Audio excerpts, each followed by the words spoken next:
السلام عليكم ورحمة الله وبركاته. أهلا وسهلا بحضراتكم في قناة علي حسن في الجزء الخاص بتعليم الفوتوشوب. النهاردة معانا درس لطيف كده، وكان في ناس كتيرة سألتنا عليه، وهو موضوع الجايد لاينز. بصوا يا شباب، كان واحد من حضراتكم بيسأل هو ازاي انت بتحدد بالظبط طول المج مثلا، او مثلا عايز تعمل دارع، يعني بتعرف تعمل الكلام ده ازاي؟ طيب، انا عايز دلوقتي مثلا هعمل سلك سكرين 30 في 30. هنضغط فايل طبعا، نيو. بعد كده انا هقول له عايز استخدم 30 سنتي، عايز اعمل سنتيمتر، عايز استخدم السنتيمتر يعني. وعايز اقول له انا عايز اعمل مثلا 30 في 30، 30 سنتي في 30 سنتي. تمام. طيب، ال 30 سنتي في 30 سنتي دول يا شباب، ده الحريرة مثلا بتاعتنا. وجه الراجل قال لك لا، انا عايزك تسيب لي 3 سنتي على الاقل من كل ناحية. طيب انا دلوقتي عايز اعمل التصميم بتاعي جوه ال 3 سم دول، يعني عايزك تسيب لي في كل ناحيه، من فوق هنا ومن تحت ومن الشمال ومن اليمين 3 سم. طب انا دلوقتي عايز اعمل الكلام ده، اعمله ازاي؟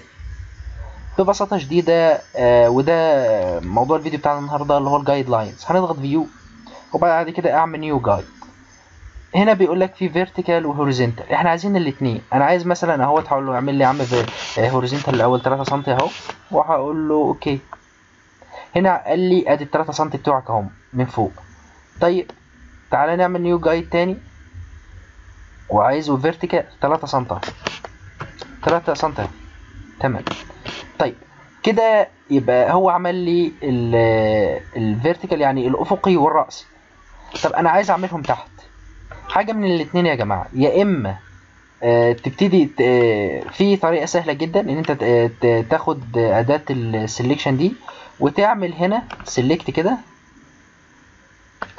اعمل كنترول دي اهوت، سيلكت كده اهوت، وتيجي رايح واخد السلكشن ده نفسه، وتيجي نازل كده للاخر وتشد جايد لاين ده. ودي الطريقه الثانيه، ادي اول جايد لاين اهوت، وتاخد السلكشن هو وتيجي جاي واقف هنا، وتيجي رايح شادد كمان جايد لاين، وتيجي رايح واقف على السلكشن بس. ويبقى انت كده عملت الاربع اماكن.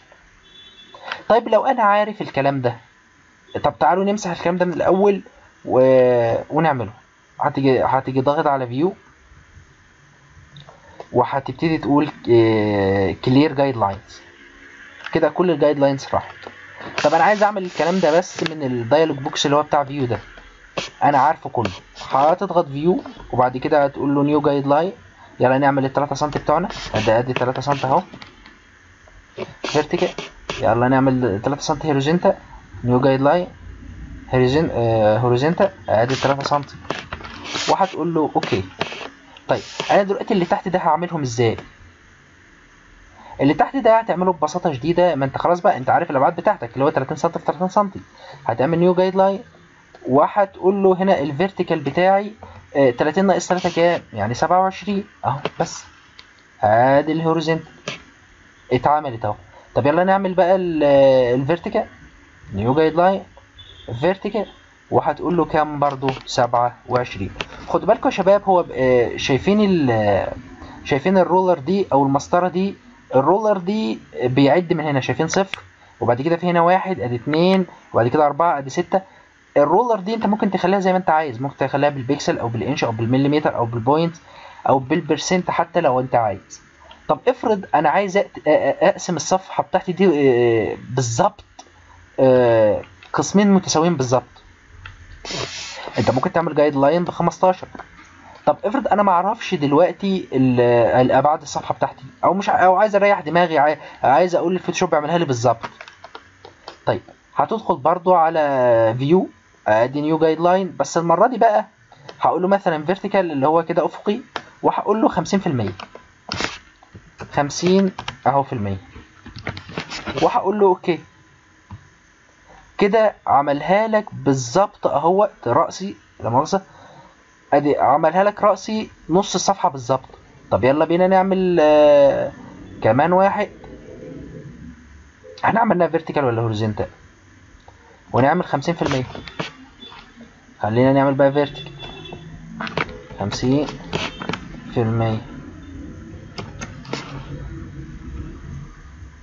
لا ده احنا عملنا الفيرتيكال، خلينا نعمل هوريزونتال 50% هوريزونتال.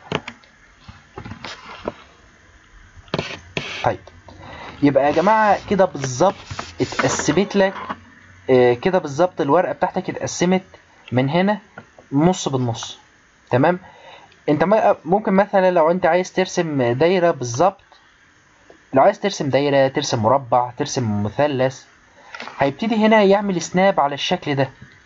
يعني انا مثلا اخد الشكل ده، بصوا لو حطيته هنا بصوا بيعمل سناب او زي مغناطيس كده على المكان اللي انت عايز تحطه فيه. اهو اهو كده محطوط بالظبط اهو. طب انا عايز ارسم مثلا واحد تاني، ادي واحد تالت، وناخد واحد واحد كده بالراحة. هاخد مثلا الصغير ده وعايز احطه هنا، وعايز اخده هو واشده مثلا اهو احطه هنا، واخد الكبير ده اهو بريكتانجل 2 ده اهو وعايز احطه هنا مثلا كده بالظبط اهو، وزي ما انت عايز بقى. طيب في حاجة تانية بقى جميلة جدا ممكن نعملها، وده لو انت حابب مثلا تعمل اللي هو شبه الخطوط الكوفية، او ممكن ترسم مثلا اي تصميم انت عايزه بالجريد لاين.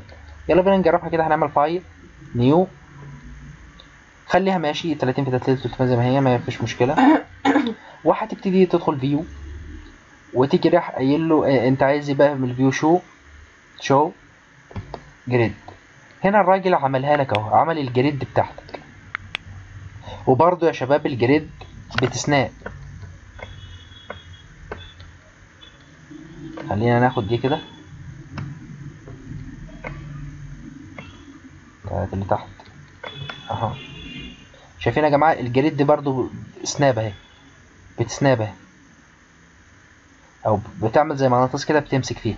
طب انا عايز اعدل الجريد دي، انا عايز اعدل الجريد دي بحيث مثلا تخليها كل مثلا 5 سم ولا حاجة، او كل 10 سم زي ما انت عايز بقى. هتدخل ايديت بريفرنسز جريد اللي هي جريد اند سلايس.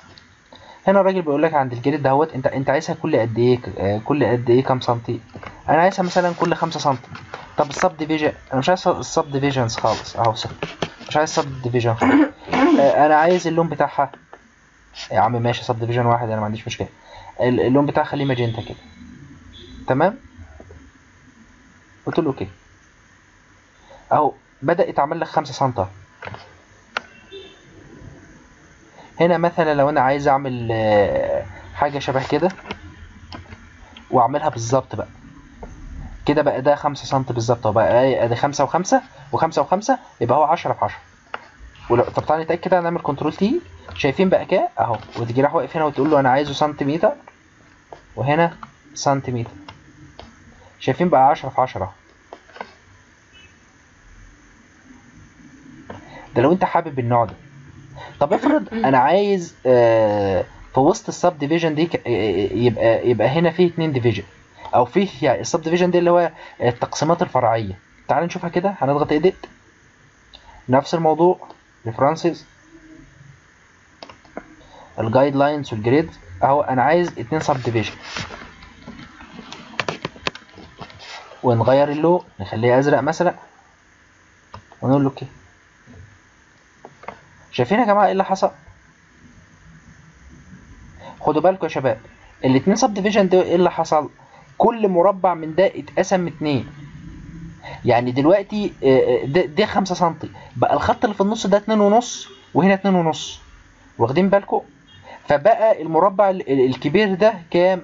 5 سم.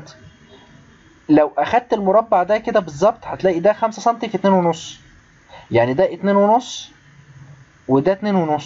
تمام. ده بقى انت ممكن تستخدم فيه، ممكن تستخدمه زي ما انت عايز. طب يلا بينا ناخد تمرين عملي على الموضوع ده. الفيديو اللي فات او الفيديو اللي قبله احنا كنا شفنا ازاي بنعمل المج. طيب يلا بينا هنعمل فايل نيو، وهقول له انا عايز انترناشونال بيبر اي فوق، واقول له اوكي. طيب يلا بينا نقلبها كده، هنعمل ايمج روتيشن، فليب كانفاس. لا يلا بينا نظبطها بس يا اخي. ها، هنعمل فليب كانفاس كده وانا عايزها كده. طيب انا دلوقتي يا شباب عايز اعمل مج. طيب هعمله ازاي؟ اول حاجه خالص تعالى نخلي يبقى فيه سنتي كده بس من هنا كده، انا عايز سنتي واحد بس كده من فوق، او خليها سنتي وسنتي كده، يعني ايه اهو. ادي فيو نيو جاي، وهقول له يا عم انا عايز سنتي واحد بس. خدوا بالكم بلاش تخليها نص سنتي بس، يلا نص سنتي كده عشان الطباعه، وفي نفس الوقت برضو ابقى سايب حته صغيره كده في ادي افقي، وادي كمان نص سنتي، ولا خليها سنتي، خليها سنتي،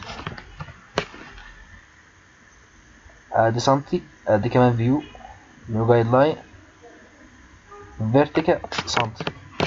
تمام، خلينا النص سنتي. بصوا يا جماعه لو انتوا عايزين تشيلوا الجايد لاين بتيجي راح واخد اداه الموف تول ده اهي، وتيجي راح واقف كده، وتيجي راح حاططها على الرول كده بتروح. طيب كده ده انا بقى معايا سنتي وسنتي اهو.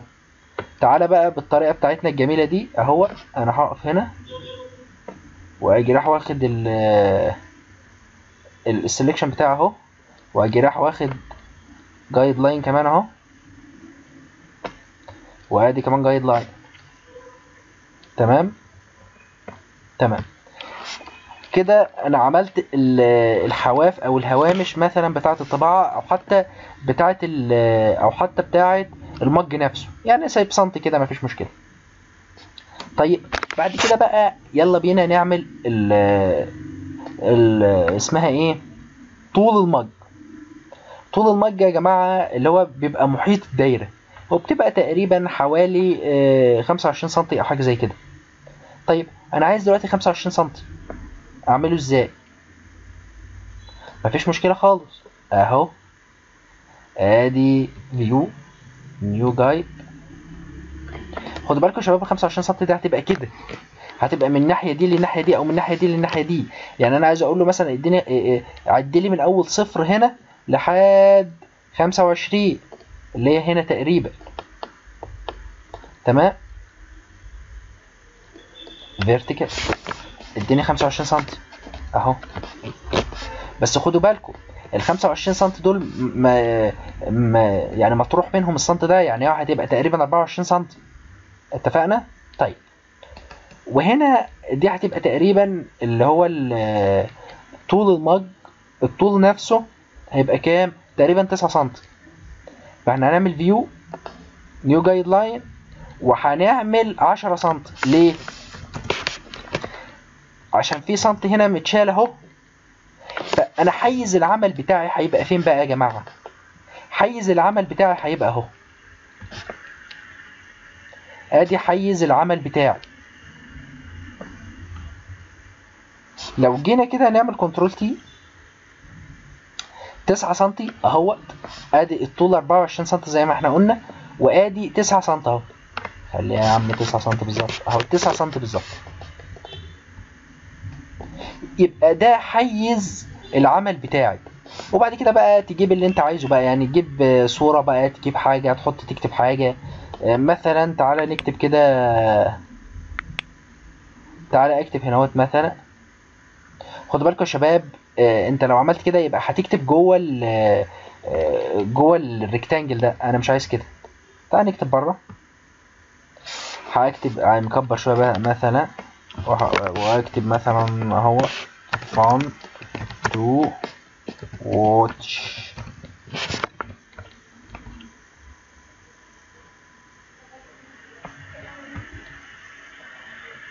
خليها كده وهنحطها هنا مثلا.